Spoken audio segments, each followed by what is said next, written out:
Hello, everybody. Hello. Hi, everyone. Welcome to the Halloween episode, the Halloween Live. It's Halloween week. I bought this shirt just for you all, just for the fun live. How is everyone doing? Let me see the chats here. We got North Carolina in the house, Ohio, Florida, Georgia, Ontario, Indiana. Beautiful. Hey, Sarah. Iowa. Whew, cold, I'm sure. Yep. I got my my cocoa right here for the cold weather. It's getting a little cold here too. I hope everyone's having a nice sort of fall season. All right, Halloween. I know some of us are Halloween people. Some of us aren't Halloween people. Let me know in the comments. Do you consider yourself a Halloween person or not?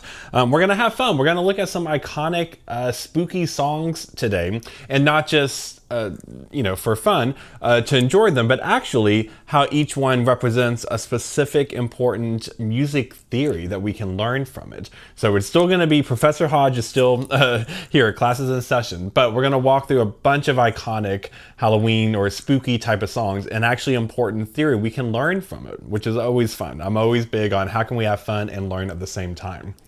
Let's see. Hello, Michigan, Texas, beautiful, Virginia, Canada.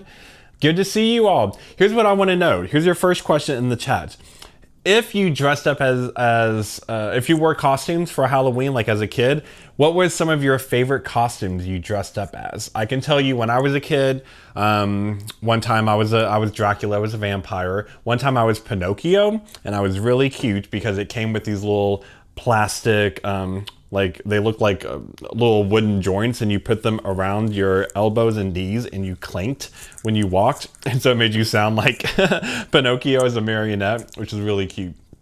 Let me know what you got. What's your relationship with Halloween? Do you have any fun Halloween memories? I want to hear it. This is our Halloween episode, so let's all just dive into our inner child here and enjoy the Halloween spirit with my cocoa.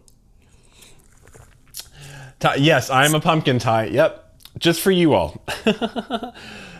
Excellent. Let me know. Did you dress up? I'd love to hear. I think one time too, when I was Pinocchio, my sister was the Blue Fairy. And then one time I remember for Halloween, I dressed up as, I was supposed to be Robin Hood, but I played with my bow and arrow so that it came with so much during the day that it broke. So I didn't have it when I went around to the Halloween trick-or-treating. And everyone thought I was Peter Pan, because apparently the Robin Hood outfit without the bow and arrow just looks like Peter Pan. So that was a good lesson to learn.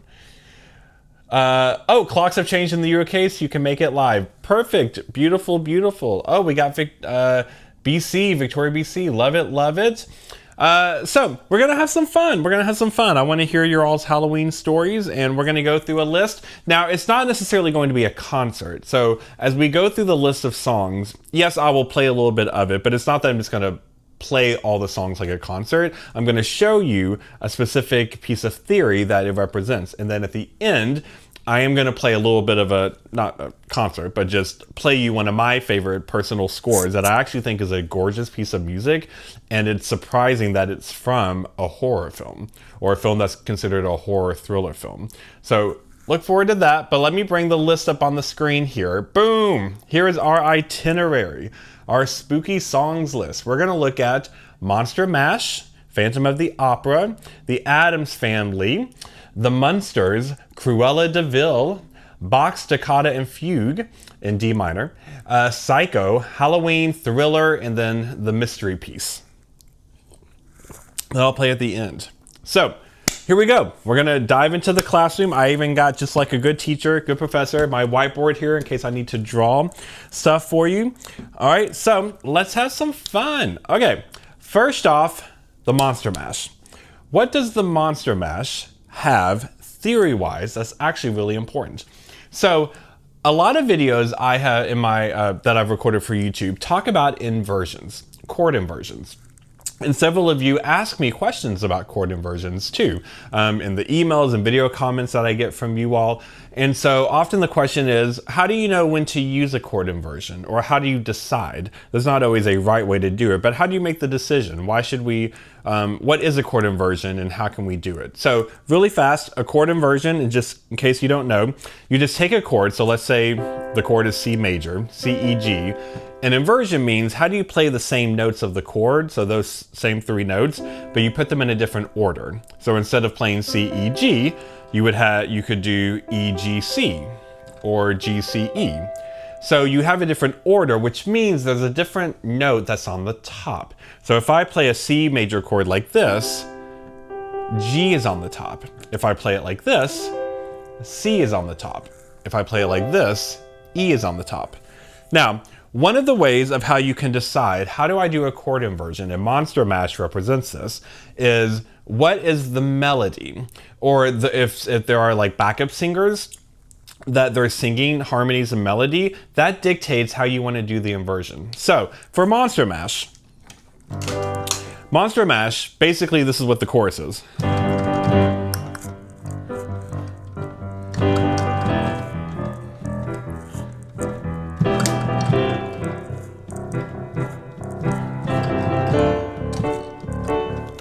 What my right hand is doing is playing what the singers sing, right? The chorus of women. He did the mash. The Monster Mash. Now, they are using sometimes chord inversions in the chorus. Why? Because they want the melody to be this. Da da da da. Ba ba ba ba. So if that's true, they have to invert the chords sometimes to make sure that's the melody. They want the choir of women singing, and actually it's men and women at times too, to focus on the melody note, which means the first chord is a G major. That's the chord that's in the song, of the chorus. The Monster Mash. But the right hand or the chorus is not singing it in a way you would play a G major chord, which is G, B, D. They're doing it like this because they want the G on top because it's the melody note. So if the G is on top, that means you play B and D underneath it. So the first chord of the chorus is an inversion. It's what we call a first inversion. Whenever the middle note of a chord is on the bottom, we call that a first inversion. If it's the top note of a chord and that's on bottom, we call that a second inversion. So the first chord of Monster Mash is an inversion. Now, why? Again, because they want the melody to be, he did the mash. The next chord is an E minor chord. The chorus is supposed to go, he did the mash. Now, an E minor chord is E, G, B. But again, they don't do it that way because they care about what note's on top, because the melody note for them is G, which means they make an inversion of the E minor chord. So they do E, G, B, but with G on top. So that means they do B, E, G. So we have a G major chord, but a first inversion. Then we have an E minor chord, and this is a second inversion of the E minor chord, because if an E minor chord is E, G, B, but they put the B on the bottom in order for the G to be on the top, now we have a second inversion. So the first 2 chords of the chorus are inversions.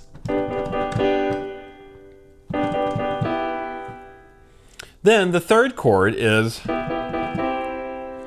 a C major chord. Now they do sing and play the C major chord the way that you would want to. C, E, G, the basic way, which is what we call root position, when it's the 1, 3, 5 or the one note is on the bottom. So C, E, G. So here we don't have an inversion because they can play the C major chord or sing the C major chord with that G still on top. So the Monster Mash chorus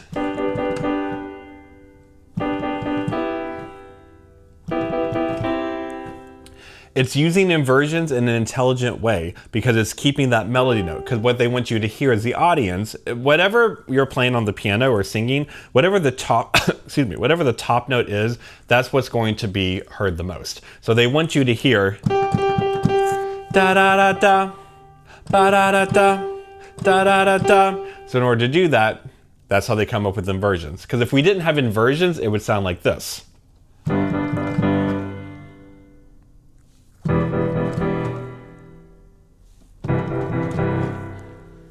But they don't want that. They want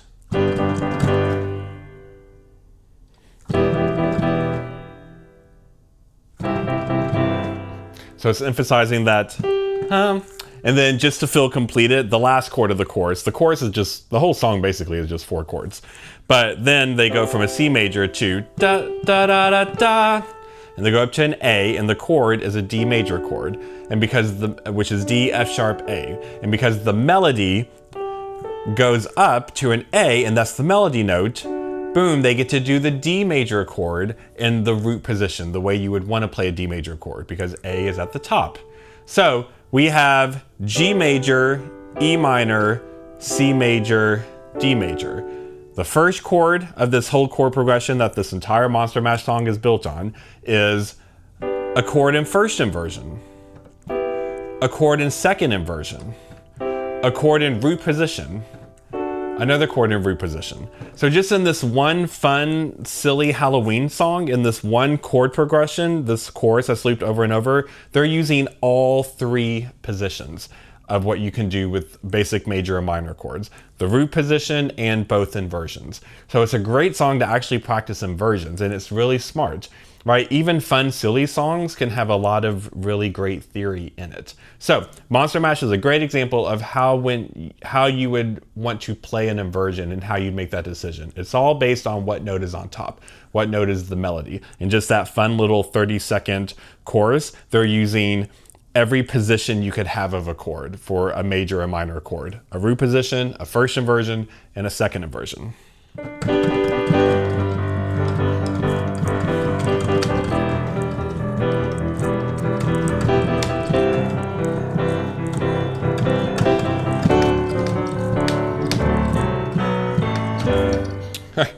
It's a lot of fun. So that is Monster Mash. That's what we can learn from Monster Mash. Chord inversions. Boom. All right. Let me look here at the chat. Hey, Mary, no problem. No problem that you're late. Hello to you, Charles. Hello in Ohio. A favorite Halloween costume was a dinosaur. Excellent, excellent. Love it, love it. Was it like an inflatable dinosaur? Or was it like a onesie that you wore? Love it. Oh, thank you, Mary. I'm glad you think it's brilliant. Yes, it was the Monster Mash. When you play, how is it, are all of us, are you like me, every time you hear it, you're hearing those voices, right? You did the Monster Mash. The Monster Mash. The Monster Mash. It's so catchy. Okay, boom. Keep the comments going. I want to read your comments in between each song. Now let's look at Phantom of the Opera. Phantom of the Opera represents another really cool music theory thing, and it's really, really iconic. It's one of the most iconic pieces of music to represent this. So when you hear this, you instantly think of Phantom of the Opera.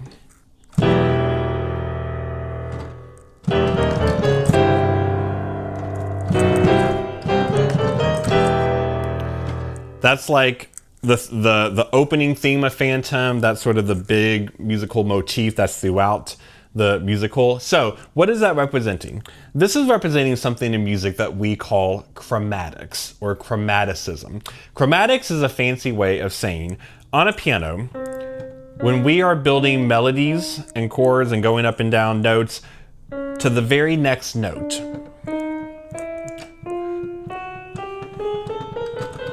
So if I play a C major scale, for example,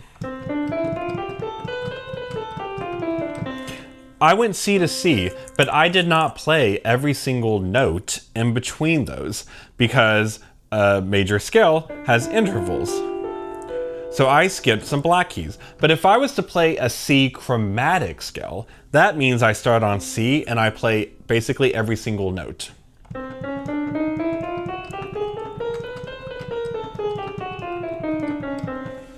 It's called chromaticism. So it's a big one. We use chromaticism in different styles. It's used a lot in jazz. It's used, some famous sounds of it are sort of circus theme park stuff. It's like kind of an ice cream truck or like a creepy clown for Halloween. But the idea of a chromaticism. So building on what we call half steps or semitones. And this will come up again in another song on the list. Depending on the part of the world you're in, when we're dealing with, if I go from one note to the very next note on the piano, you can either call that a half step or a semitone. If I go up 2 notes on the piano, I'm going up a full tone or a full step. So a chromaticism is built on half steps or semitones. So that whole huge opening of Phantom, all of that, it's an entire musical motif built on chromatics. Because look at what it's doing. I'm going to play it slowly. Look at my right hand.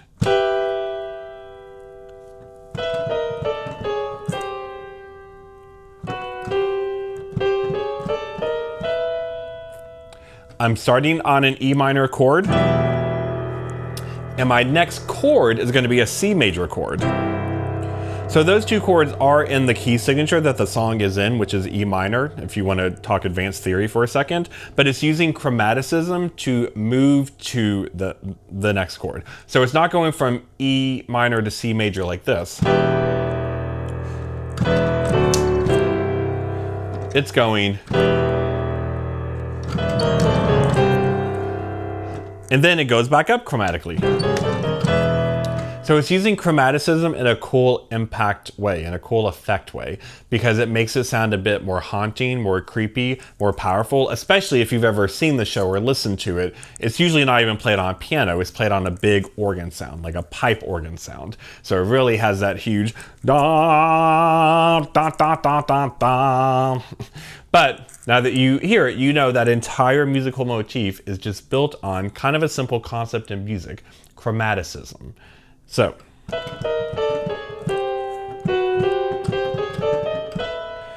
it's really, really fun. It's really cool. So, that is what we can learn from Phantom. All right? I want to make sure I don't spend too much time on each song because we got 10 songs to get through. Let me know in the comments. Are you a Phantom fan? Have you seen Phantom of the Opera, a production of it, or the movie, or listened to the soundtrack? Are you a musical theater Broadway fan? Let me know in the comments. How do we like Phantom? Right? It's really fun. I don't know why I haven't gone as the Phantom yet for Halloween. I should, right? I play organ several times a year for gigs, so I always feel like the Phantom when I'm playing it. So, let me know if you have seen Phantom. I have gotten to see it a couple of times in New York. Of course, now it famously closed on Broadway last year, but it's already being revived in a different type of way. So Phantom isn't going away. It'll always be here somehow. Okay, moving on. The Addams Family. So the Addams Family, I'm gonna get my little handy dandy whiteboard out here. The Addams Family actually teaches a really important rhythmic component of music theory. So this is what Addams Family sounds like, right? What's cool is all of these sounds, they're instantly iconic. Like you just hear it for 2 seconds and you instantly know what it is. So same thing with Addams Family. As soon as you hear,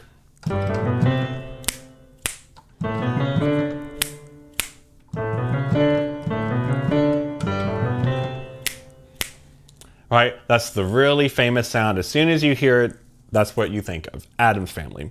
So in that little fun, cute little diddly, ba-da-ba-bum, is a really important rhythm concept in music theory. And this is what it looks like. My handy dandy whiteboard here. If you look at the sheet music for it, it's going to look like this.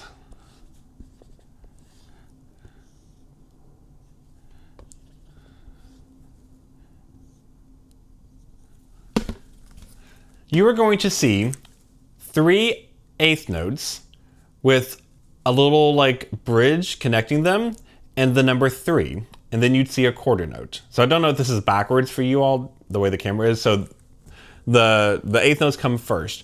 So we call this a triplet. A triplet in music theory means you are doing this.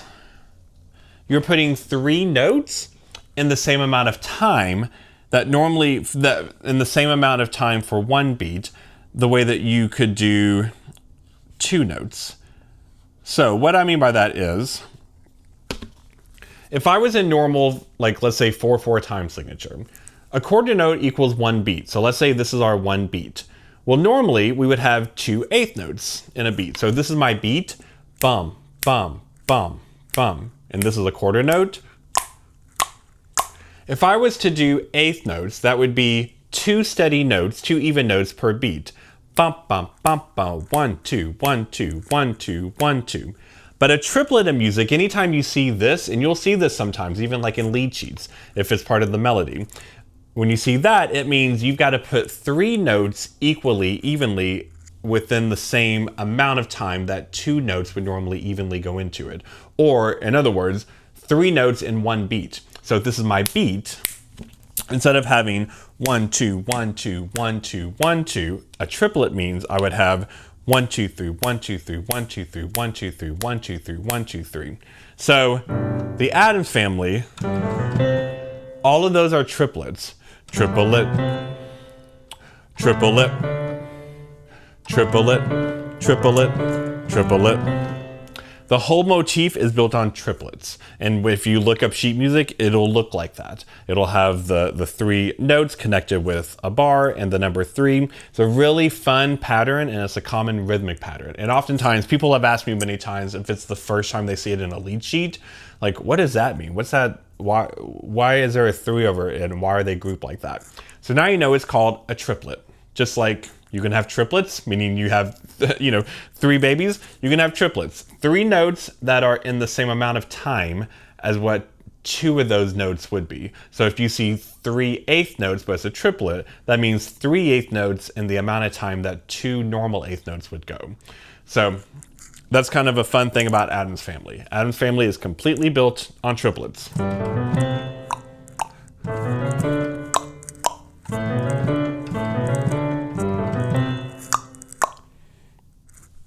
And then it goes into the normal. Dun, dun, dun, dun, dun, dun, dun.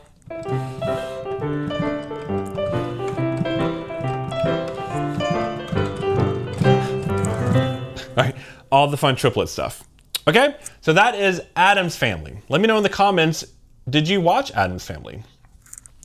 So let's see here. Or if you watched the TV show or the movies, I'm a 90s kid, so I remember very well the Addams family movies that they made. It had Christina Ricci and Angelica Houston. They were fun. Okay, we got, why wouldn't you just write the song in 3/4 time? Oh, great question. So if you were to do it in 3/4 time, because of how fast the motif is, bum, bum, bum, bum, you'd have to write that at a super fast tempo for it to be 1, 2, 3, 1, 2, 3, 1, 2, 3.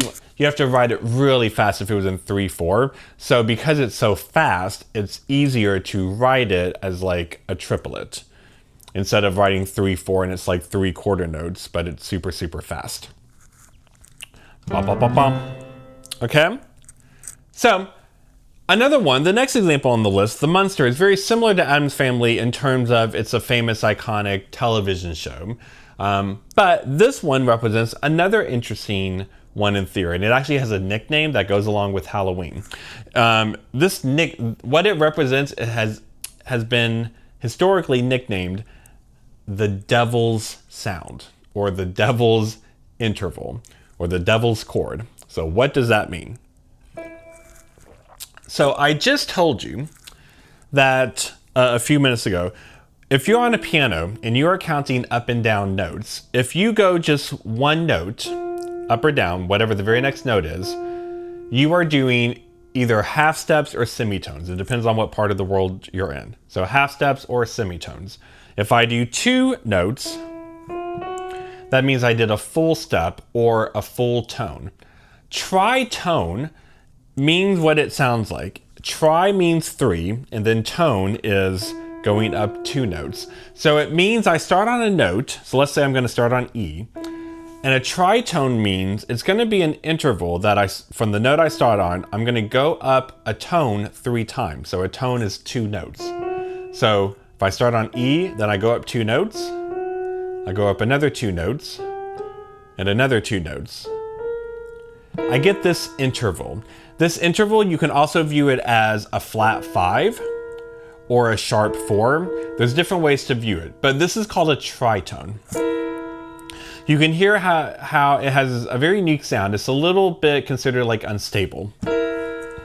So it's used a lot in music that's meant to be sort of creepy or eerie or scary or tense or thrilling. You're not going to see tritones a lot in like a beautiful, lovely romantic song.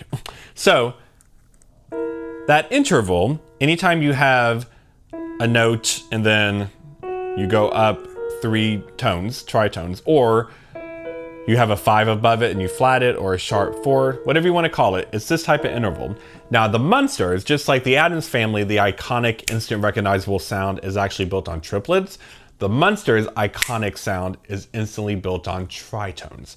So it's not shocking that they would make a tritone as like the star of the Munsters theme, because the Munsters are supposed to be kind of kooky and Halloweeny and, you know, like a creepy kind of family. So you're gonna have a tritone. So in the theme of the Munsters,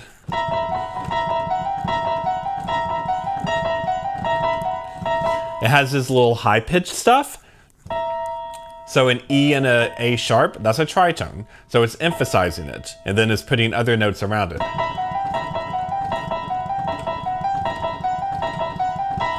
And the melody underneath that is the classic.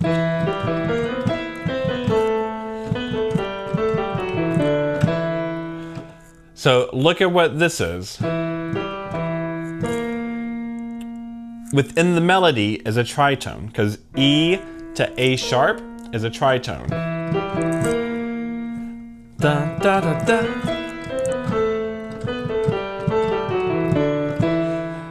So we have a tritone in these high piercing sounds that happen over top the melody. We have a tritone at the center of the main theme melody. And after the melody, after it goes,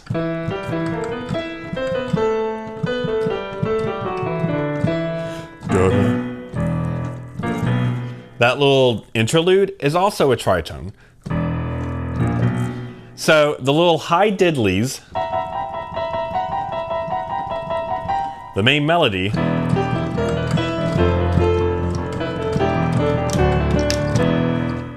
and the little interlude, all of those have the same tritone in it. So an E and an A sharp. So the whole skeleton, the essence, the spirit of the Munsters, it keeps punching you with a tritone. It doesn't have a tritone every second, but it's constant enough that it keeps it in your head. So it's what gives it, that's why it sounds like a classic TV show theme, but it still sounds a bit kooky, a bit off. A little different than like the Brady Bunch theme, or the Gilligan's Island theme, or I Love Lucy, or Bewitched, right? Because it keeps reminding you of tritone, tritone, tritone. And every time you hear a tritone, whatever octave you hear it in, it gives it a little bit of a, like a little bit of a kooky sound.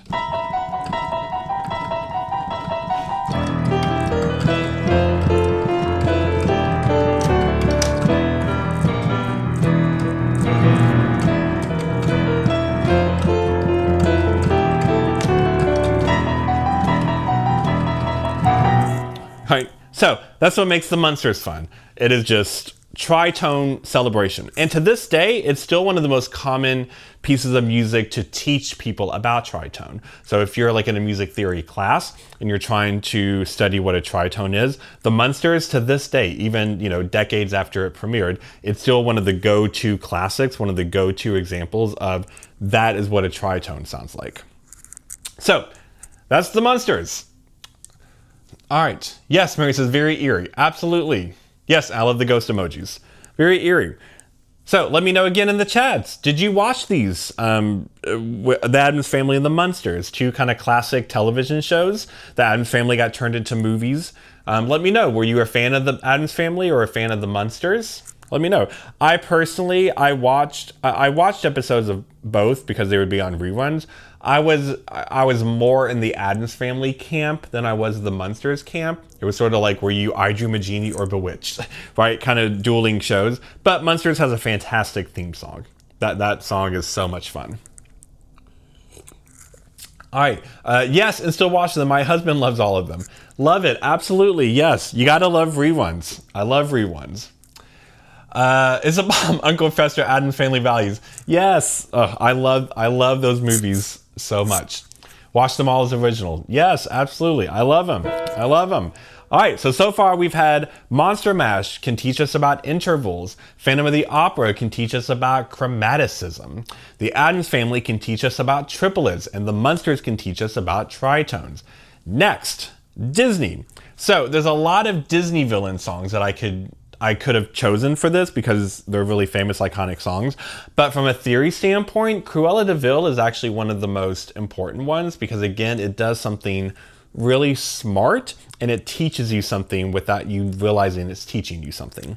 So, Cruella de Vil, super fun. Let me know in the comments what your favorite Disney villain is, if you have a favorite classic Disney villain. Oh, let me see a couple more comments before we dive into Cruella. Dan says, I watched both as a kid. I love the Addams Family episode where Lurch dances with Wendy. See on YouTube. Yes, yeah. We got Tim says, I know this is off subject, but a major concern of mine, but is there a finger chart for all the chords and the various keys I'm struggling with fingering? Oh, great question. Fingering, so I get asked a lot about fingerings. Fingerings are something that there's not necessarily a perfect way to do fingerings for chords because it all depends on your hand size and your fingers and what chord you're doing and which hand, all that stuff. So in general, it's just try to figure out how to make it comfortable. A better way to practice fingering is to not practice chords individually, but practice playing chords in groupings. Like choose 2 to 3 chords to play at a time, because then fingerings, it'll help you figure out what are good fingerings based on, oh, I have to travel from this chord to this chord or this chord to this chord, if that makes sense. In general, if you're just playing a basic major or minor chord, like a 3 chord, a lot of people do this. If you can see my fingers, thumb on the bottom, either the pointer finger or the middle finger in the middle note, and then either the ring finger or the pinky on top. So you can either do like this is popular, where you have thumb, middle, pinky, or this, thumb, pointer, ring. All right, I hope that helps. Okay, yes, you saw them when they first aired. Yes, love it. You saw the best versions. Love it, love it. Okay, Cruella de Vil. So let me know in the chats, do you have any favorite Disney villains? So Cruella de Vil, the iconic sound.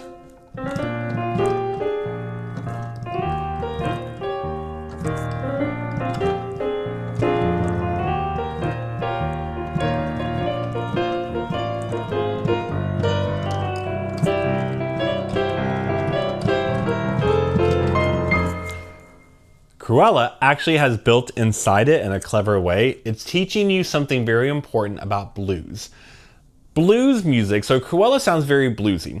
It's not shocking that if you go, like I just experienced this a few weeks ago, when you go to sort of like a blues bar or a jazz bar and they want to play Disney or a Disney song because people love Disney and it's really popular, Cruella de Vil for blues musicians and jazz musicians is sort of like one of the go-to ones because it instantly is built itself on a blues theory because the whole main melody builds itself on a 7th chord. Now, if you've been with me, you know that we've talked a lot about 7th chords. We've had several live sessions in the past where we dove into 7th chords. I've had videos about it.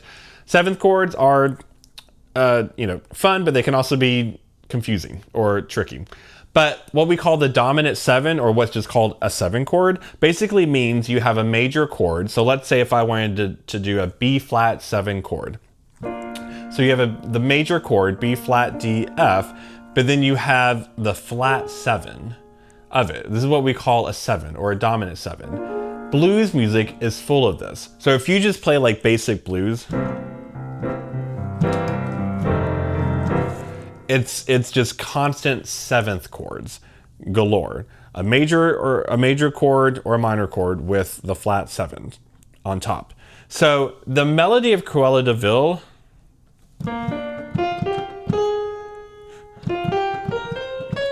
you're basically outlining, you're going back and forth between 2 7th chords. So a B flat major 7th chord, a B flat 7 chord would be a B flat D F A flat. Now that's the notes of the chord.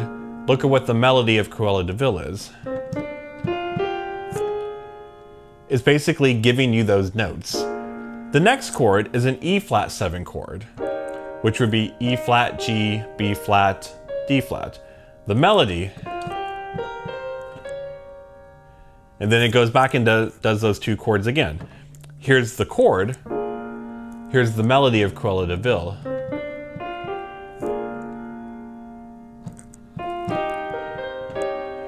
It's outlining 7th chords, and it's outlining arguably the 2 most important 7th chords of any key signature. Because whatever key you play Cruella de Vil in, and you can play it in a bunch of different key signatures, it's whatever the 1 chord would be, so a 1-7. So if we're in a key signature of B flat major, for example, B flat 7 would be the 1 chord, E flat 7 would be the 4 chord.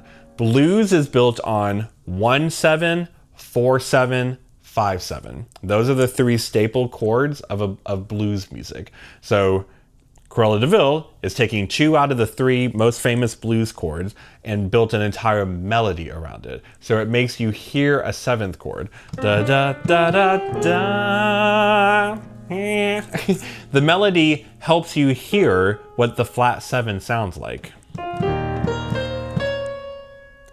The top note of each melody focuses on that flat 7, so it gives you the sound of blues, and it starts to teach you subconsciously what a blues chord sounds like. That flat 7 is called a blues note. So that's why jazz musicians and blues musicians, when we're playing stuff, if I'm playing a lot of jazzy stuff or bluesy stuff and people want Disney, you better believe Cruella de Vil is going to be one of the ones I go to, because it just inherently outlines it.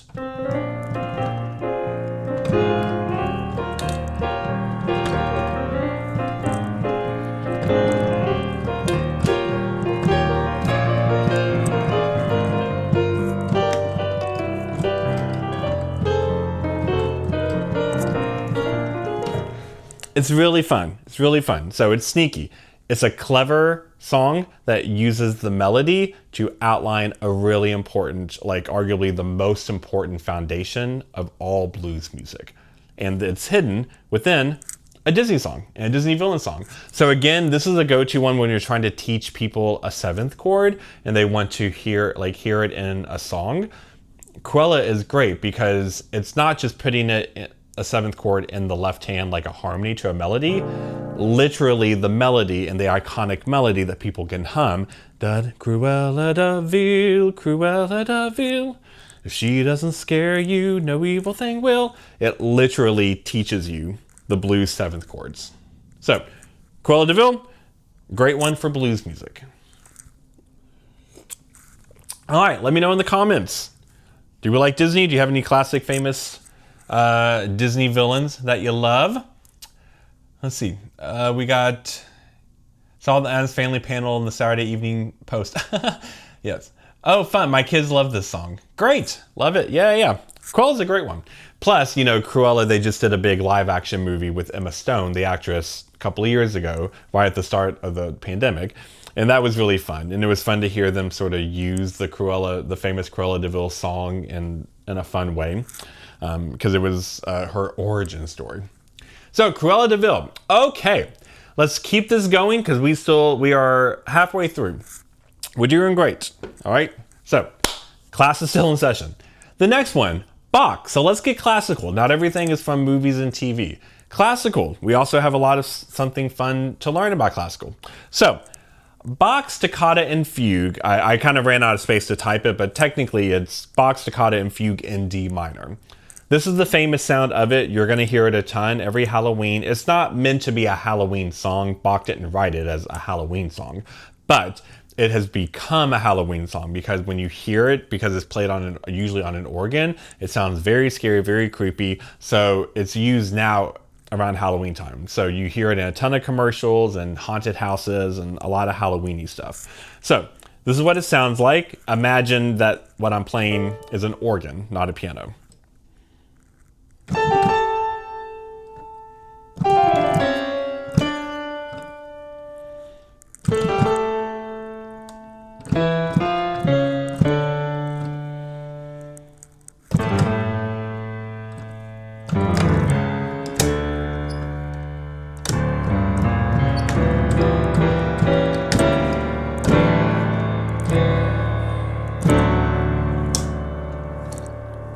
That's the famous opening to it. Now the song is a lot longer than that, but that's the famous opening, and that's the part that people focus a lot on, especially around Halloween time. This teaches us a really interesting concept that is used a lot in classical music and sometimes in pop music. So this is a term, this is sort of like getting into theory a bit. This is a term called Picardy third. So a Picardy third. What in the world does that mean? Notice how up until the very last chord, it sounded very dark. It's all in minor, what we call minor. Like it's outlining a D minor chord.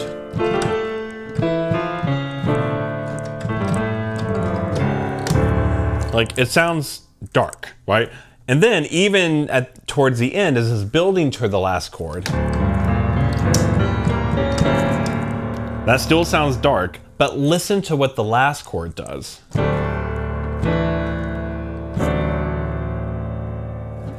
It turns it into major because you think it's going to go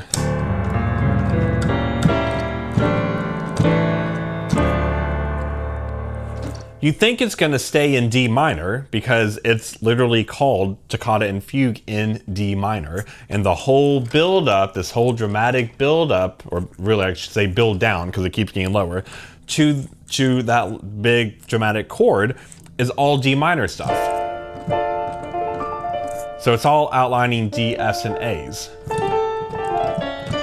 It's fast notes, but what the audience hears is really that D minor chord.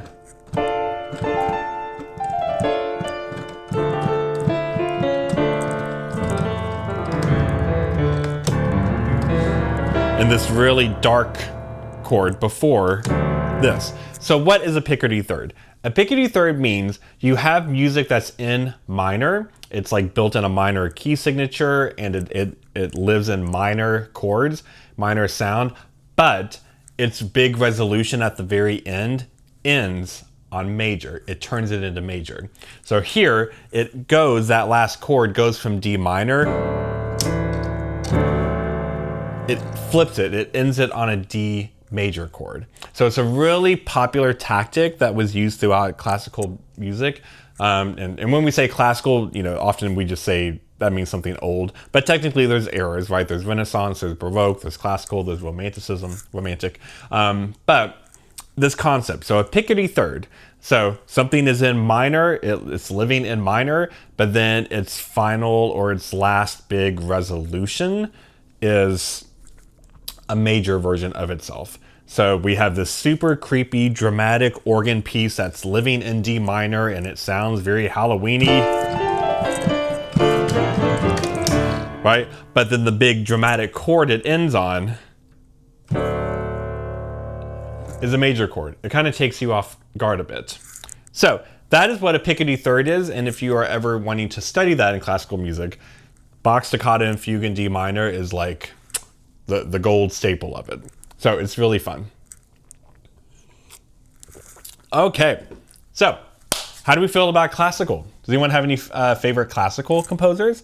Let me know. I am a big fan. My favorite classical composer, when I say classical, it's the broad sense, is Mussorgsky. He was a Russian composer and composed some beautiful pieces of music during the Romantic era, during the 1800s. So, stick with me. Thanks for still being here with me. It's fun. I love this. I love Halloween. Hope I'm getting you in the Halloween spirit, and we're still learning stuff. Yay. I'm all about always having entertainment and education be hand in hand. It's like salt and pepper. It just goes great together. Okay. Yes, Chopin, beautiful. Yes, absolutely. Yes. Yes, Mary. Yep, you are right. Love it, love it. Yeah, Picardy third is a fun one. But there are, it's not just in classical music or quote unquote old music. You can throw it in, you can have a film score or a pop song or a rock song or an experimental song can have fun with Picardy. It's just a way to kind of catch the audience off guard. You don't see it coming. It's like, oh, that's not the chord I was expecting. So it's always fun to take audiences a bit by surprise. Okay, moving on. Psycho. Psycho is another one, just like all the ones on this list. They're all iconic instantly, right? So again, if I, on a commercial around Halloween time, I start to hear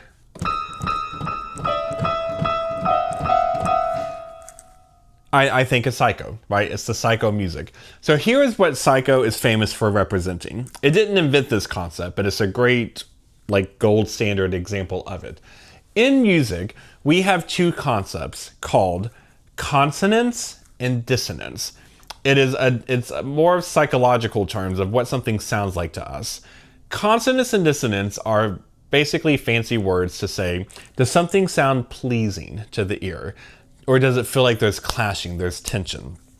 So if I have Psycho is built on notes that are together in, again, those steps, half steps or semitones. It's a lot of notes that are right next to each other.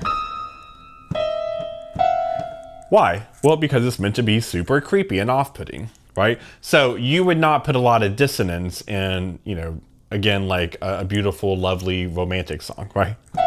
I love you. That would be a very creepy love song.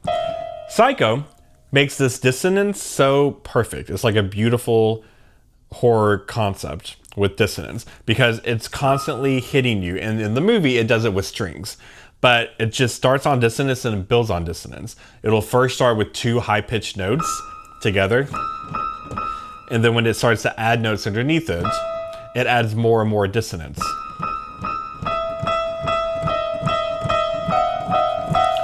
Until it's like nails on a chalkboard to some people. It's meant to be very, very disturbing. So consonance would be the opposite, right? Consonance is,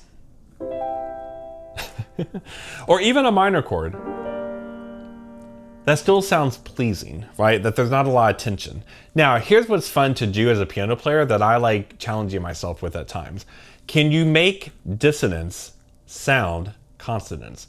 Meaning, can I have something, normally two notes that are right next to each other are considered dissonance in music. So if I was to just play these two notes right next to each other together, that doesn't sound beautiful. But what if I do it like this? That sounds a lot more interesting. It's the same, I have built in that tension, but I kind of wrapped it in a different wrapping paper.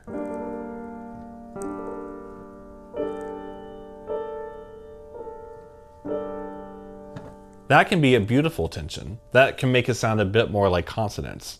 Versus Psycho doesn't try to pretend to be consonant. It's literally just. So it's a fantastic go-to example when you're trying to learn dissonance and consonance, especially the concept of dissonance with two notes right next to each other. So half steps apart, those intervals, because that usually sounds to a lot of people like nails on a chalkboard. So Psycho makes a whole dramatic theme music out of it. From the famous shower scene. So, that's Psycho. Psycho's a little easy to kind of go through quickly. Okay, what else we got? Beethoven. Yep, absolutely. Big fan of Beethoven too. I'm always in awe that he composed much of his music when deaf. Yes, there's a lot of fantastic stories about Beethoven after he loses his hearing. And a lot of critics say, this, it's interesting. Some people say, like, is this a compliment or an insult? A lot of critics say his best work, his best compositions were after his hearing went away. So, really, really, yes, Beethoven has a lot of interesting stories. Mary, yes, doing it in strings very much is spooky. Yes, I mean, it sounds even creepy just on a piano. But in the movie, it's played on strings, which makes it even more like nails on a chalkboard to people. So, Psycho. Okay, moving on to another super famous horror film. Again, let me know in the chats, how are we feeling? Have you watched these movies? So are you a Psycho fan? Are you an Alfred Hitchcock fan? My favorite Hitchcock movie is The Birds. I love The Birds. I think The Birds is such a fantastic movie. It's one of my favorite horror films.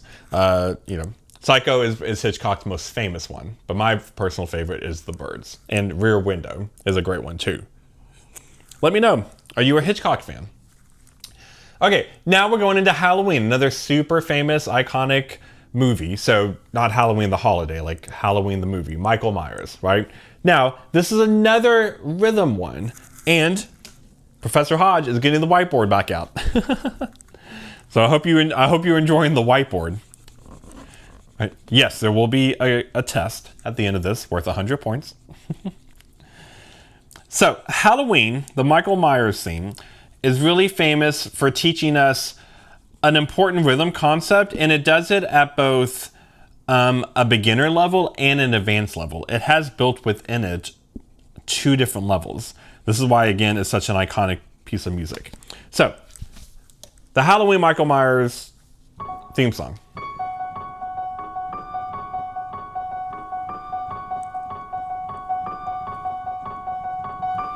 Right, again, pretty iconic. As soon as you hear that in a Halloween commercial, if you know Halloween the movie, or the movies as a franchise now, you recognize it. Here's what it's famous for. I'm going to show you level 1 because there's 2 levels to this. Level 1 is famous for this, being in a 5/4 time signature. Now, music is written in time signatures. So if you look at sheet music, you look at lead sheets or full piano sheet music or anything, you're going to see a time signature. It's going to give you a time signature of how you're going to organize beats. Oftentimes, especially in the contemporary world of pop and rock and contemporary sounding music, and even a lot of film scores, we gravitate towards symmetry, even numbers. So a lot of time signatures are built on an even number of beats. So we'll see a lot of time signatures called 4/4, 2/4. So basically just meaning there's an even number of beats. When you see a time signature, the top number is telling you how many beats are in a measure. So normally we would see something like 4. 1, 2, 3, 4. 1, 2, 3, 4. Or a 2. 1, 2, 1, 2. Or a 6. 1, 2, 3, 4, 5, 6, 1. There is a steadiness that comes with symmetry that audiences like with music. Whenever you want to make audiences feel a bit off kilter, like something feels a bit off, put the time signature where there's an odd number of beats in the measure. And 5/4 is one of the most famous ways to do that, where you have 5 beats in a measure. 1, 2, 3, 4, 5. 1, 2, 3, 4, 5. 1, 2.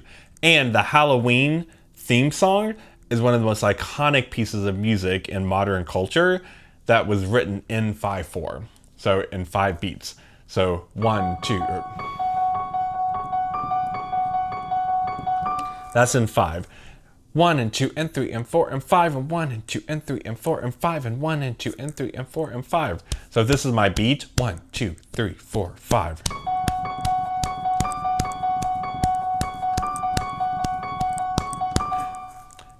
Now, the next level of this is it's also representing a really cool concept in theory that we can have in classical music and you can have in contemporary music.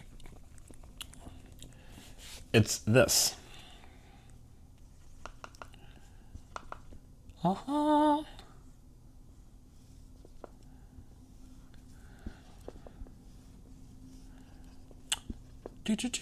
Talk amongst yourselves.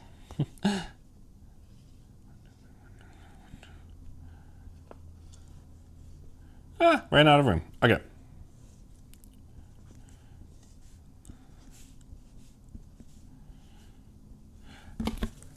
Okay, look at what I just drew. My beautiful handwriting. I have notes grouped in different numbers. Sometimes I have notes grouped in 3s, and sometimes I have them grouped in 2s. Halloween is built on this. This is something we call a hemiola. This is a music term.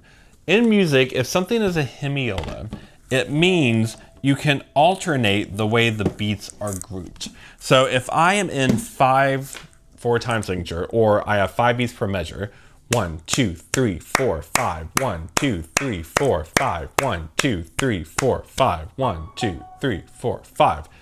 A hemiola means I'm emphasizing sometimes groups of 3, sometimes groups of 2. So listen to how this theme works.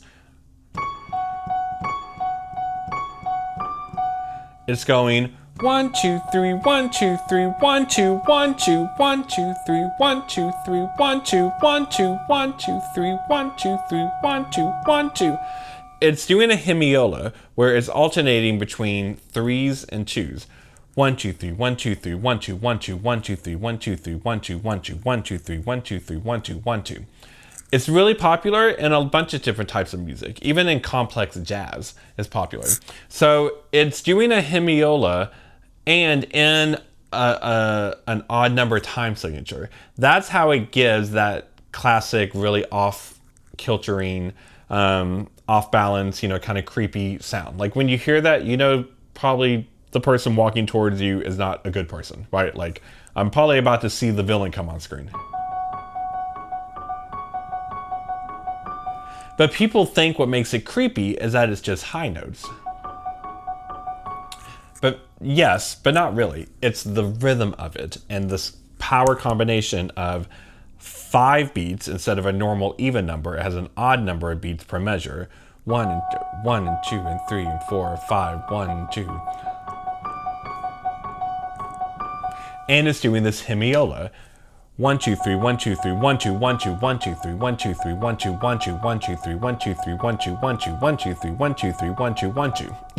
So there's a lot of layers to it. So even though it sounds just like a fun, cool little Halloween, a little melody, a little jingle, it actually has really interesting layers built on it in terms of what it's doing rhythmically. So Halloween, if I have to teach students about 5/4 time signature or about hemiola, it's one of the go-to ones I show them because it's fun to hear and to analyze. So that's what we have for Halloween. All right, let's see. Yes, I agree, Mary. Feels very unsettling. Yes. Wayne, Exorcist movie theme, 1973, Tubular Bells, another iconic piece. Yes, absolutely. That almost made the list. I still have, as long as this list is, I had more stuff on the list. We could be here for hours talking about horror films and music. Here's what's actually interesting, because I teach classes not just in music. I don't know if you all know this or I've mentioned it. Yes, obviously, music is at the heart of my career, but I'm also an arts person. I actually teach a lot of classes too in theater and in societal arts and in film and in video games, and because I kind of work in a bunch of different fields as arts. So what's really cool is when you look at the history of film music, horror, even though the genre of horror isn't one of the most respected film genres, right? Like horror movies don't usually win all the Academy Awards. It's seen as just sort of a popcorn type of a genre. People like it, but it's not always the most respected art form. From a music standpoint, some of the most important musical movements and musical experiments in the evolution of film music happened with horror film, because horror movies could take the leap and try new stuff. And then if it worked in a horror film, then other type of movies would adopt it. So horror films are actually really important in the evolution of film music, because a lot of times it took a horror film to experiment with something that then other type of movies would then try, or other people would then go on to win Academy Awards for. But oftentimes it took a horror film to try that, and we see that a lot.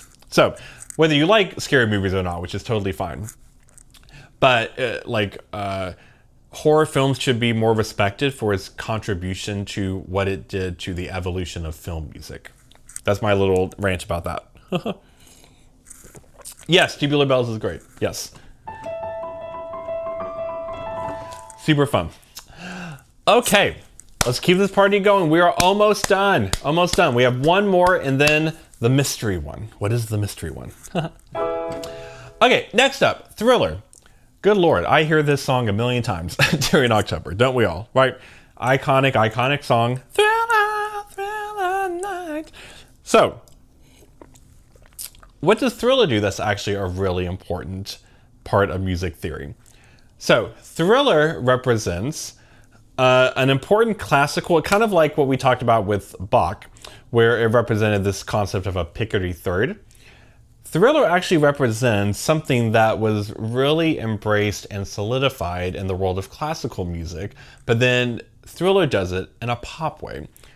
Thriller represents something called an ostinato. In music, an ostinato means you have what we call a musical motif. It's often going to be in the bass or the left hand on piano, and it's an underlying pattern that's just repeated constantly. So before I show you the Thriller one, other famous examples would be like, we're about to get into Christmas time, right? So Carol of the Bells.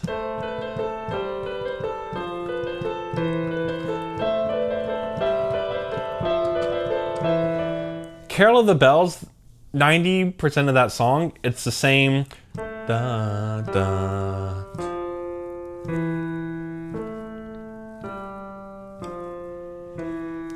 Underneath all the melody stuff.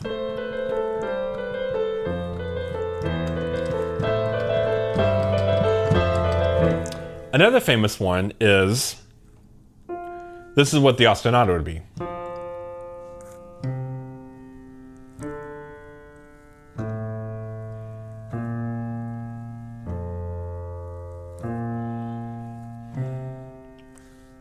I bet you probably recognize that super famous song that I play a million times a year for weddings.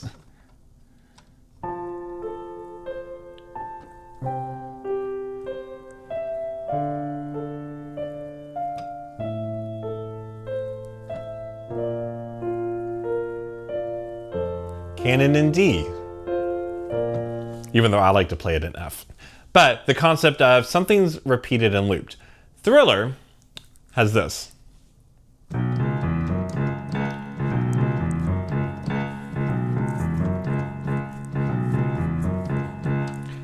That bass motif is literally in 99% of the song.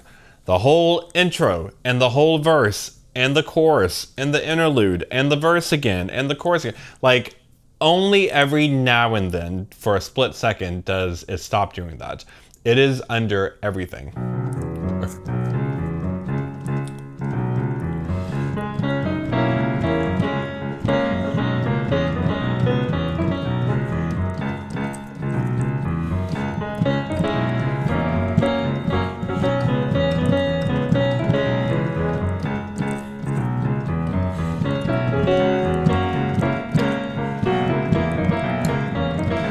It's like throughout the whole song, even on the chorus.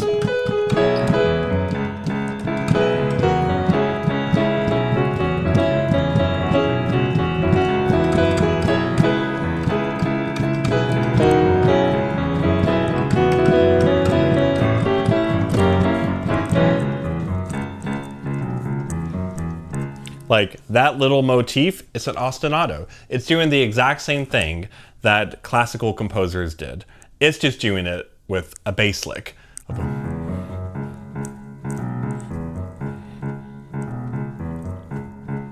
It does it the whole song. Now, what's interesting is, as a songwriter, in order to do that, that means, and if you also have listened to Thriller, you know Thriller is a long song. Like, a very long song. So the fact that you can make that sound interesting and fresh for such a long song over and over and over, it means you have to be creative with what is on top of it, right? So it's got to be a really hooky chorus and melody. And, you know, that's why the sound of the chorus is really iconic.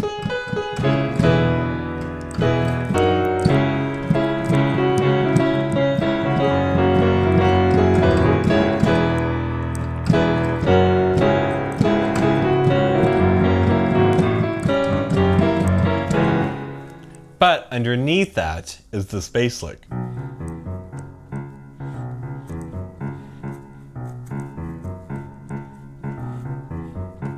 So in today's modern world, we wouldn't necessarily throw around the word ostinato because that's more of a classical theory term, but that's exactly what it is. We just call it a bass lick. But what you're actually doing is an ostinato. So Thriller is one of the most famous popular songs in our modern pop culture that represents a really popular technique of composition from classical music, which is fun. It's always fun to see like a blend of old and new, or contemporary musicians being inspired by what came before them. So Thriller is completely built on a very timeless classical approach, an ostinato, a bass ostinato. We just call it a cool bass lick. But it's an ostinato because it loops the entire song. So, Thriller. Okay, let's see. Wayne, the bass line reminds me of the Mission Impossible theme. Yeah. Mission Impossible is also another great example of...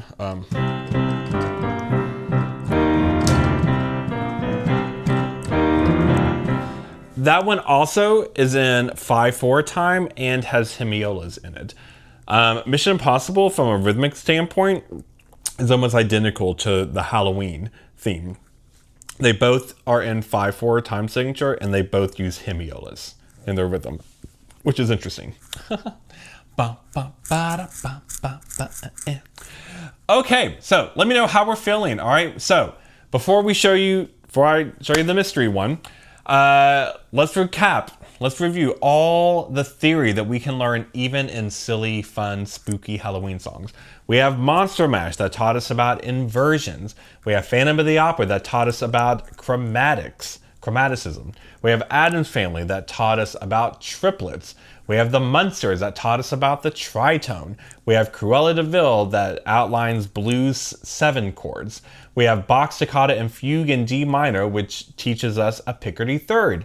We have Psycho that teaches us about dissonance. We have Halloween that is a multi-level of odd number time signature, 5/4, which is the most famous odd number time signature, and hemiolas. We have Thriller that was all about the ostinato. So, a lot to learn, right? Always combining entertaining and education.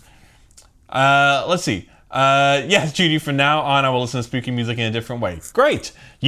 Every song is a teaching tool. You can use any song and make a lesson out of it. You could throw any song at me and I can make an entire class session on it.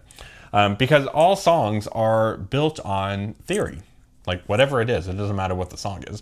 So that's what's fun. And we'll do that sometimes in my classes. They'll just throw songs at me and we'll just in the moment start to all right, let's have a theory lesson on it. I love it. Jim, you just have to do the moonwalk while playing it. I wish I could. Yeah, I can't. I was like, should I try? Nope, can't do it. Okay, mystery music. Now, why am I choosing this mystery music? So you think that horror films, you would think, have just like a lot of weird, scary sounds, right? That's what horror music has. One of my favorite scores of all time actually comes from a movie that's considered a horror thriller movie. But here's the story behind it before I reveal what it is. The story is the composer and the director were working together. The composer wrote music for it. He wrote very traditional, like horror, scary sounding music. And all of this he has said in interviews. He wrote like scary sounding music. Then he and the director sat down, listened to it, and thought, I think we should maybe try something more interesting. What if instead of horror music, we juxtapose what's on the screen and rewrite what they called romantic music? Not love, but the romantic era was very much about music that sounds passionate and has like sort of a dark beauty to it. So the composer rewrites the music and writes this gorgeous score that if you just heard it, you wouldn't necessarily go, oh, that's from a horror film. In fact, it was so beautiful that it was nominated for an Academy Award. So, what it is, and you let me know in the comments if you've ever seen this movie or heard of it before. So it's M. Night Shyamalan's The Village. It's a horror film that came out in 2004. It's considered a horror thriller film. From M. Night Shyamalan, he's a famous film director. He's made a lot of famous horror movies. The Sixth Sense was his most famous one. But one of his movies he made was The Village. So The Village is set in like an 1800 sort of setting in the woods. So the composer, James Newton Howard, so he was nominated for an Academy Award for this, from this movie, 2004. In reality, the music is played with an orchestra and a piano and a solo violin, and it's just gorgeous, but it's also just beautiful on any instrument. But you wouldn't think that it's from a horror film because he redid it all. Instead of going for scary music to match scary stuff, It was, what if I write haunting, like can beauty be haunting and sound emotional and haunting? And that's what gives us the emotional connection to what's happening on screen in this horror thriller film. So let me know in the comments before I play you this, if you've seen this movie or have heard of it before. Oh, thank you all. I'm glad you all are enjoying this class so much. I really appreciate it. It was fun to put it together.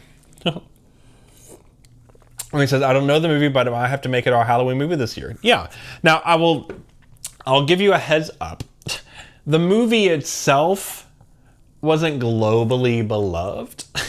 It wasn't a box office bomb, but it wasn't as beloved. It was sort of divisive. I actually love it. It's one of my favorite quote unquote horror films, but it's very, very different. And so you either kind of love it or you hate it. But I will say, if you typically don't love horror films, this is actually a good gateway because it really focuses a lot on emotional character development in a setting that has horror elements in it. So if you're like a scaredy cat, this is actually a great one to start with because it's really beautiful and haunting. And there's a lot of emotional stuff in the story, so the music is meant to be emotional.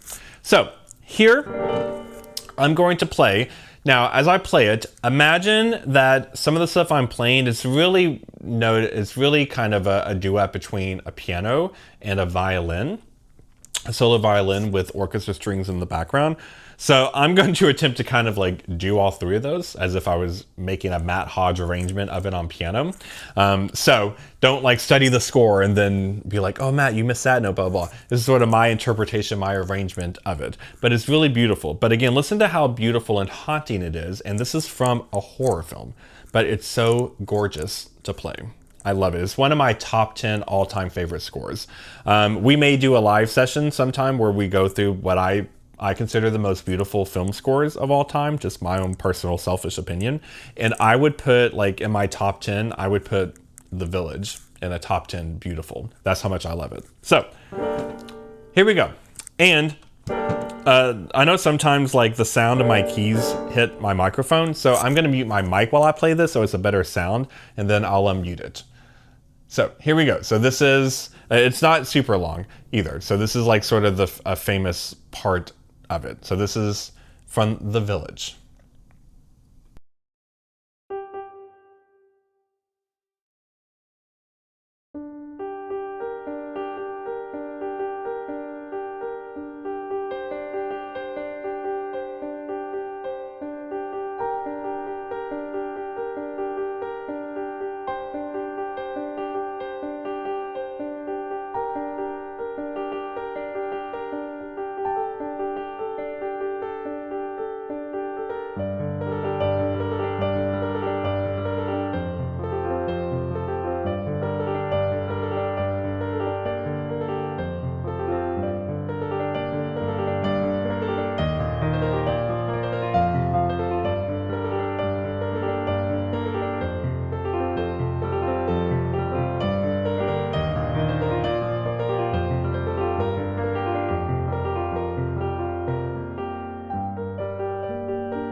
Isn't that gorgeous music? And that's from a horror film. Right? Like, are you all with me on this? Isn't that like so beautiful? Right? That you would not expect this from a horror film. Love it. So let's see. What we got? Beautiful, but how do you play it without music? My brain just, I don't know. It's hard to explain.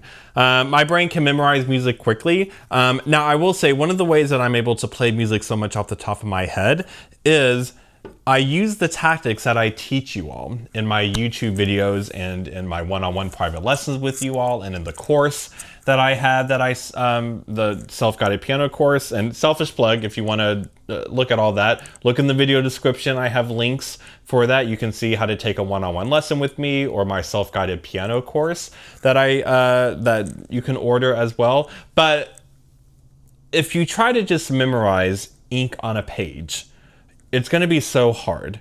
If you memorize what we call the framework of music, you can do that endlessly by memory, because you're memorizing the skeleton of a song. This is why I work in lead sheets a lot. So if you've been with me and you've been watching my YouTube videos, or if you're a member of the channel, the members only videos have access to tons and tons of lead sheet videos where I break down lead sheets and give you lead sheets and show you how to play them. Because it's the same concept of you learn music through a framework instead of just memorizing every single note on a page. It just opens up a whole world for you. That's why my philosophy is built on that, and I've gained that from my career of working in all sorts of... I have worked professionally in every type of field you can. I've done classical, and I've done jazz and blues and Broadway music theater and Nashville country and pop and like gospel and church. I've done it all. And so when you learn framework of music, that's how you can pick up something really fast. Is how when people I'm constantly doing gigs where I jump up on a stage in front of an audience and people just throw music at me, and for the first time without practicing, I just start playing it. Or someone throws a song at me, and if I don't know it, I just listen to it really fast once, and then I start to play it. Well, I'm not a wizard. I'm not Harry Potter. I'm not a witch. I'm not like full of witchcraft, even though, it's Halloween week. I'm not a wizard. I'm not doing magic. What I'm doing is my brain learns the framework of songs and pieces of music. And that's how I approach stuff. That's why you'll notice a lot of patterns in what I teach on this channel.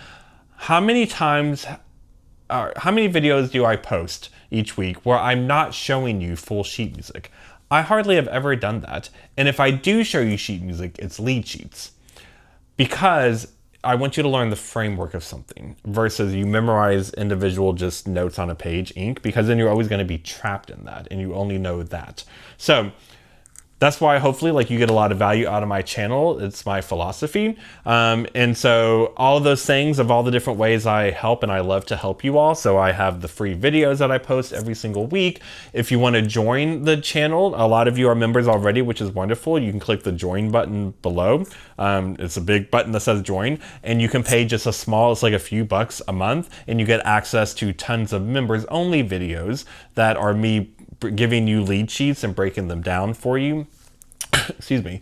And then if in the video description below, you can also get the link to my website, matthodgemusic.com, where you can see all the information about if you want to do virtual piano lessons with me. Every single week, I do several virtual piano lessons with YouTubers. I purposely keep time in my calendar for my YouTube audience. I love it. I love my in-person students as well, but I love making time for you all. So I teach several lessons every single week for you all, people on YouTube. No matter your age or experience level, it's a lot of fun, and we really dive into this stuff more. We dive deeper into what I can show you, in a 10-minute YouTube video. And then also I have a self-guided course on there if you are interested. It's called From Basic to Beautiful. I'm really proud of it. It was a labor of love. I spent months building it, and I just launched it a couple of weeks ago. I've gotten so many lovely, heartwarming messages from you all that are in the middle of it now, or if you finished it and you said how much you love it. So it's a self-guided course, and it takes you from literally like the very beginning of piano foundation. So even if you've never touched a piano before, you can start it. And then it guides you through more intermediate and advanced levels. And how do you go from just basic notes on a piano to sounding like a human? And I'm so big on that. I hope that you see every time I sit and play something, I try to be a human at it, right? And that's what I try to inspire you all. No matter what you're playing, no matter what you're doing at your piano, whether it is a simple beginner level song or an advanced song, try to be a human, right? Try to make beautiful music. Even that song I just did, the Village song, right? I could either go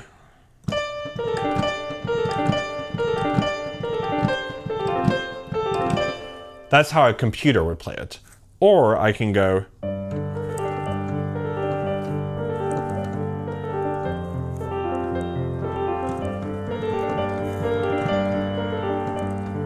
like there's emotion in it. And how do you do that? And I break that down in so many of my YouTube videos and in my members videos and in the course and in my one-on-one piano lessons. So I'm here to help you all. I love you all so much. You are part of my piano family. Let's see, let me look at the more comments. It's amazing that the brain stores all of those complex muscle firing sequences and can recall them on command. We are awesomely made. Yeah, you believe in your brain. Believe in your brain.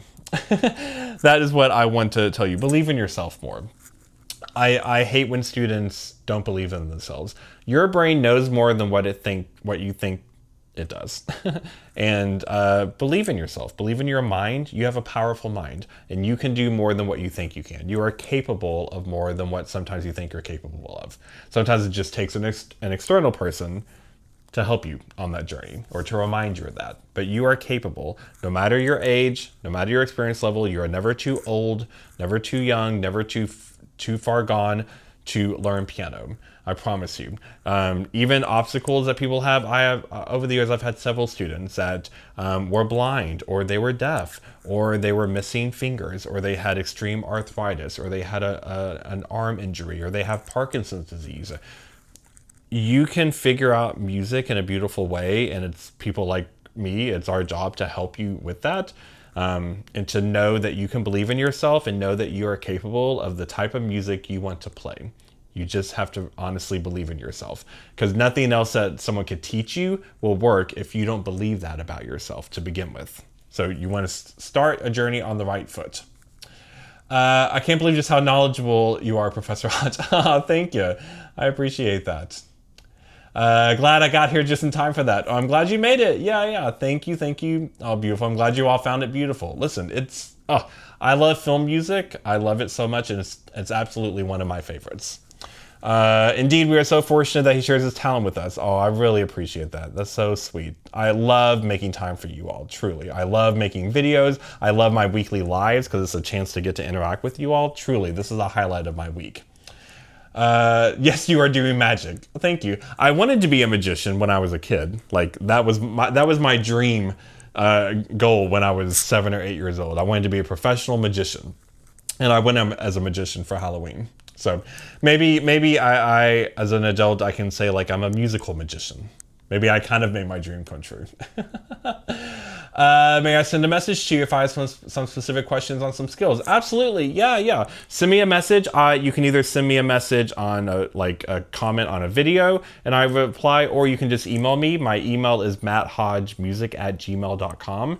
A lot of you all send me lovely emails every week. And if you are in my email system, which if you haven't downloaded, this is the last little plug I'll say. In the video description below, there's a link to a big PDF document I created for you all, for my YouTube audience. It's called The Ultimate Intro Guide to Piano, and it's a big 30-page PDF. It's totally free. I built it for you all.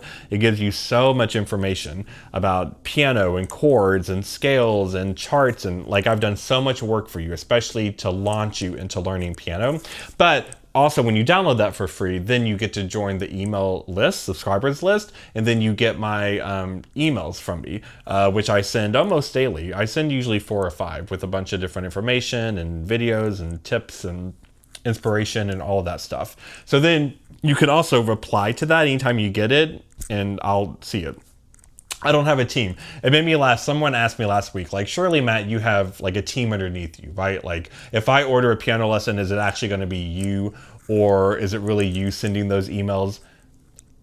Spoiler alert, I don't have a team. It's all me. I don't have a team. Every video I record and produce myself, every email you get is directly from me. Like, I literally typed it out and it's from me. Every piano lesson, you're gonna get me. You're not gonna get one of my assistants, right?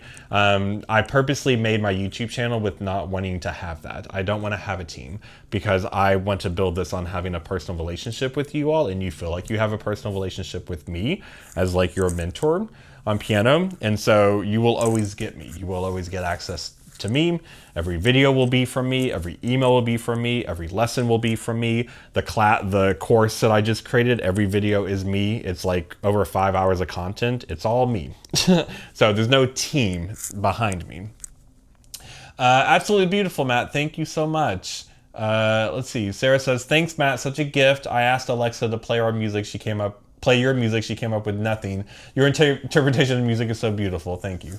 Thank you all. Oh, that's so sweet. You all make my evening.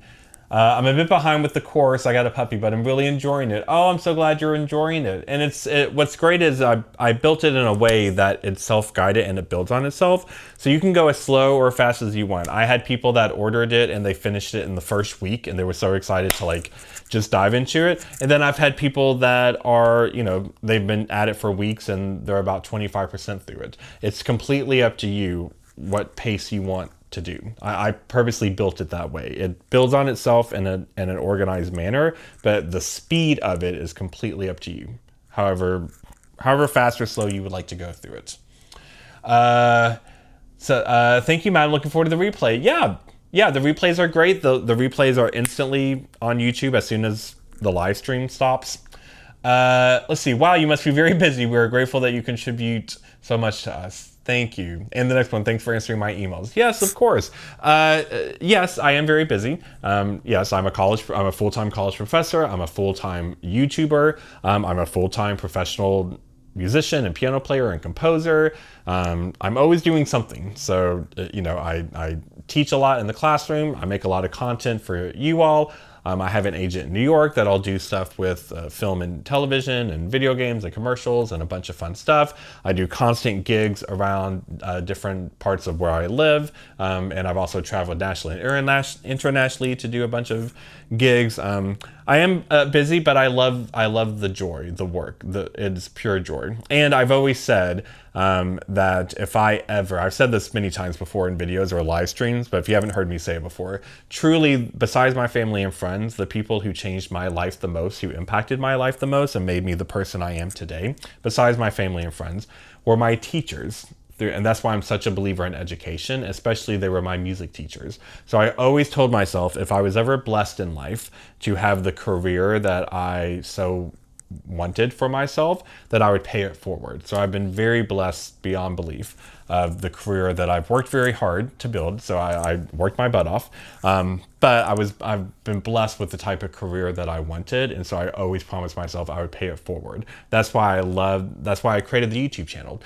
Yes, I love teaching in person as well, but this lets me reach, a lot of you all at once. And I hope that you all can see my passion and my genuine enthusiasm, and every time I want to teach you something, it's because I love it. So every YouTube video I post every couple of days, it's like, here's something I love. I want to make you love it too, right? Like, I want as many piano players to exist in the world as possible. I don't want to be one of those piano players that gatekeeps all the secrets because I don't want you to steal my thunder.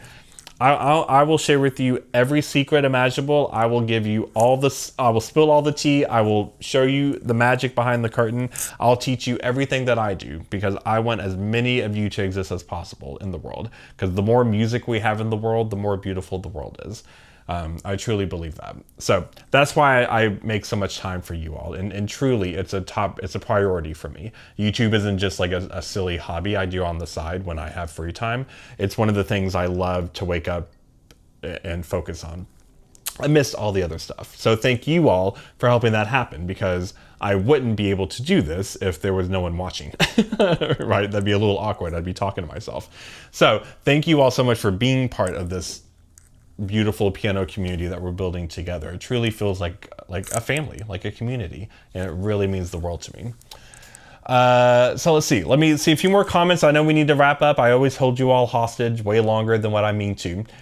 Jim, thanks for answering my email. Of course, yeah, I try to answer every single email. So please email me anytime you have questions. Lori says, so true. You have responded to me many times. I don't know where you find the time.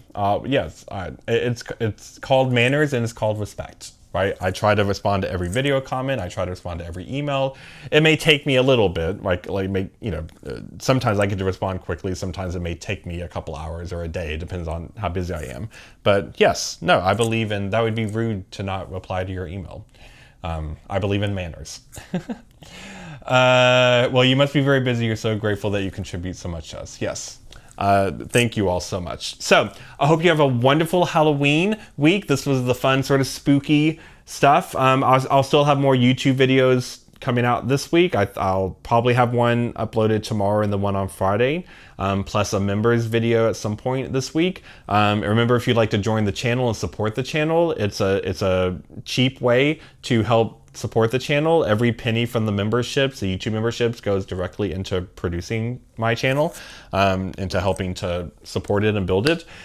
So as soon as you join, you get access to all of the members only videos, and I upload several every single month, and they never go away. So it's like a library. So they're really, really fun. And those are the videos where I give you a lot of free sheet music as well, a lot of free lead sheets. So your, $5 or $10 a month you pay, I give you like $50 worth of lead sheets in it. So it's a lot of fun. And then, like I said, make sure you download that Ultimate Intro Guide to Piano PDF down below. If you haven't downloaded that yet, it's totally free. I built it for you, and it gets you on my email subscriber list, so you can get a lot of information from me each week. And check out my website, matthodgemusic.com, where you can see all the information about doing a one-on-one virtual piano lesson. You can do one lesson, you can do 4 lessons, you can do ongoing lessons. I have it all. I do give a discount if you order more than 1 lesson, but you can also just do a one-off, which is totally fine. I'm here to help you. And I should say too, the lessons, they're an hour long, they're virtual, and you get a video recording of our lesson. So you get to rewatch and learn from it over and over. So I try to make it worth your time and money. And of course, that self-guided course that I'm really excited and very proud of that I built. So all of that's over on the website, matthodgemusic.com. Check it out.